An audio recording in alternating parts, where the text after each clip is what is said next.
Well, Donald Trump has been administering a national intelligence test of Americans since 2011, when he began lying about President Obama's birth certificate.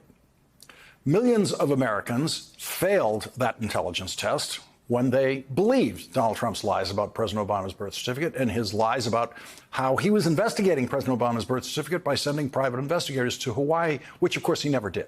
He just lied about it in interviews on television where no one ever challenged his claim that his mysterious private investigators were finding out amazing things.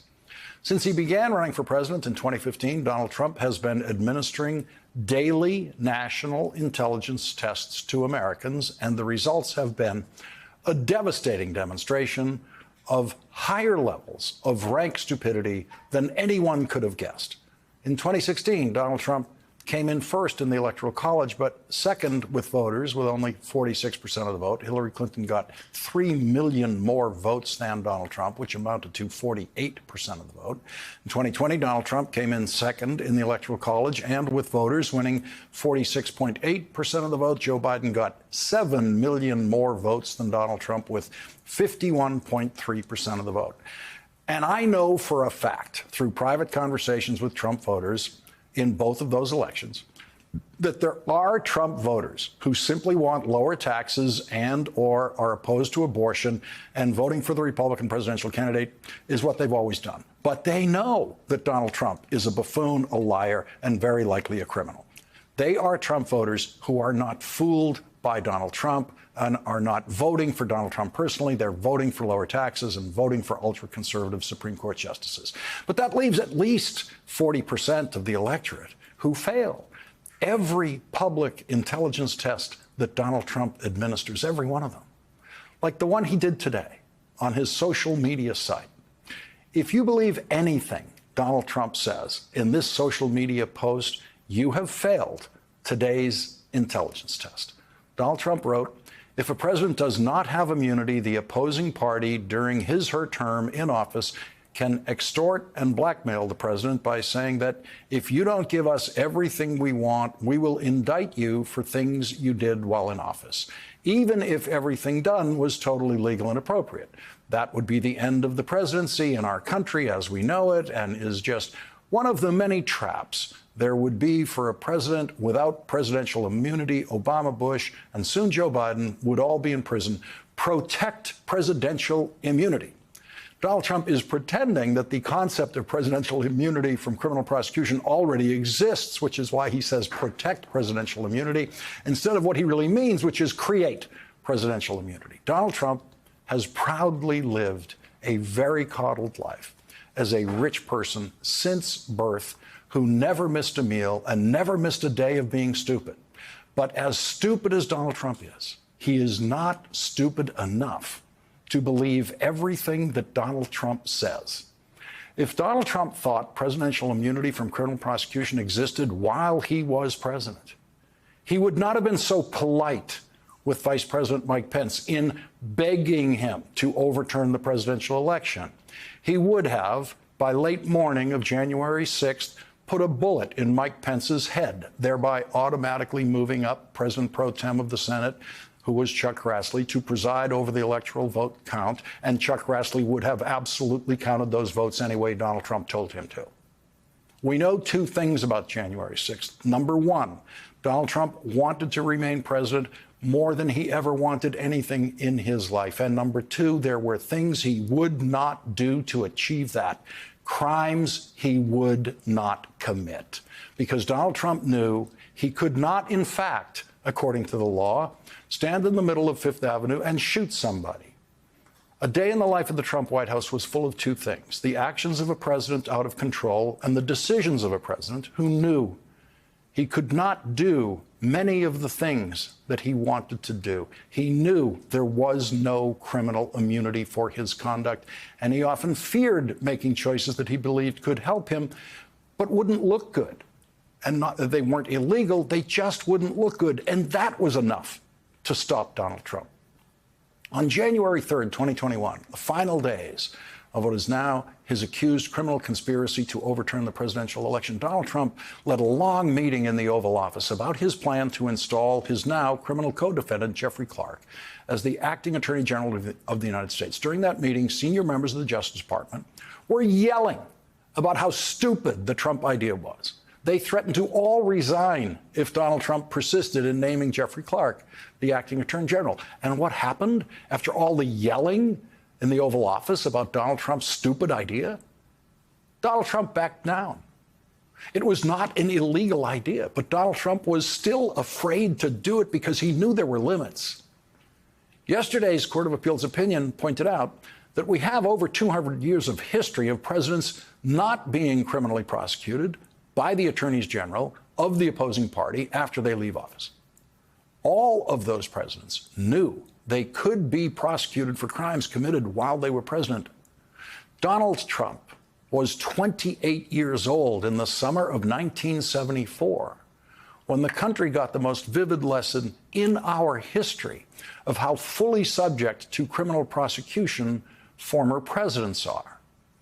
On September 8th, 1974, 1 month after Richard Nixon in August resigned the presidency in the middle of an ongoing criminal investigation of his administration, he was pardoned by his former vice president, now President Gerald Ford.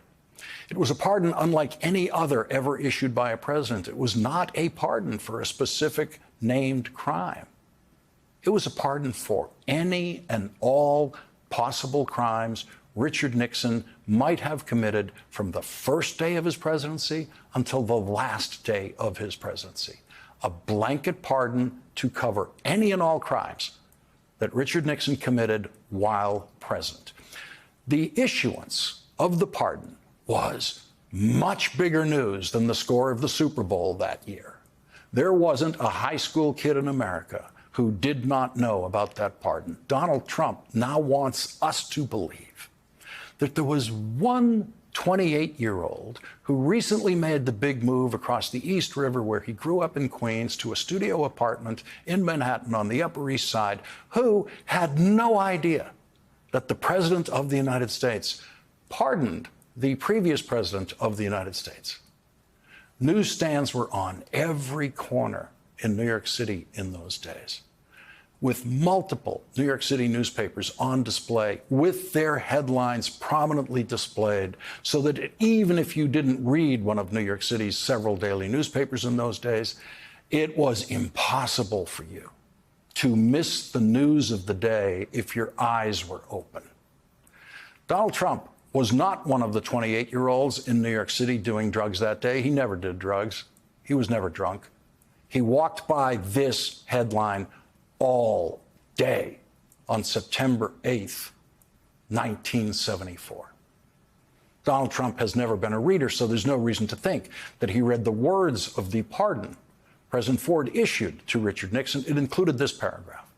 It is believed that a trial of Richard Nixon, if it became necessary, could not fairly begin until a year or more has elapsed. In the meantime, the tranquility to which this nation has been restored by the events of recent weeks could be irreparably lost by the prospects of bringing to trial a former president of the United States. The prospects of such trial will cause prolonged and divisive debate over the propriety of exposing to further punishment and degradation a man who has already paid the unprecedented penalty of relinquishing the highest elective office in the United States.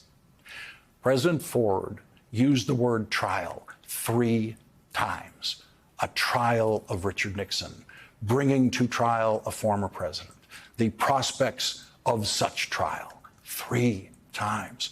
And not one lawyer or law professor in America said, but you can't bring to trial a former president. The Constitution forbids it. The president has immunity from criminal prosecution. Not one person in America believed that or said that, including Duke Law School graduate Richard Nixon. An hour after the pardon was issued, after President Ford issued the pardon to Richard Nixon formally accepted President Ford's pardon, saying, in accepting this pardon, I hope that his compassionate act will contribute to lifting this burden of Watergate from our country. Nixon went on to say, "One thing I can see clearly now is that I was wrong in not acting more decisively and more forthrightly in dealing with Watergate. No words can describe the depth of my regret and pain at the anguish my mistakes over Watergate have caused the nation and the presidency. I know that many fair-minded people believe that my motivations and actions in the Watergate affair were intentionally self-serving and illegal. I now understand how my own mistakes and misjudgments have contributed to that belief and seem to support it. This burden is the heaviest one of all to bear. Everyone in America, including Richard Nixon, knew that Richard Nixon was on his way to a criminal trial if President Ford hadn't pardoned him.